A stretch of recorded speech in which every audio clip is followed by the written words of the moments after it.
from an advisor perspective, when we run a financial plan, we run what's called a Monte Carlo simulation. So basically, the plan will run 1,000 different simulations based on different market returns for different asset classes. And what we try to plan for is to avoid the worst case scenarios. We don't really plan for the best case. We make sure we're okay on the worst case side. So, we'll run those 1,000 simulations, and there may be, some percentage of them that you go to zero before, you're 95 or whatever our planning date is. So we have to, by nature, be, more conservative. If those, if the market turns out to run and, does huge numbers and you end up with, tens of millions, right? That's a whole different, that's a different planning initiative, because we're now talking about estate taxes, and, your goals may change because maybe you want to do more charitable things, whatever that might be. And that's perfectly fine. We can always shift gears.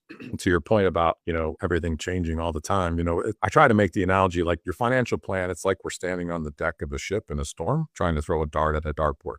There's so many different variables. Things are constantly changing. When we build your plan, 5 days later, if we rerun it again, it's going to look different because the asset values have changed. So what we try to do is we're trying to minimize as many of the variables as possible. Okay, which direction is the wind blowing? Okay, let's kind of account for that.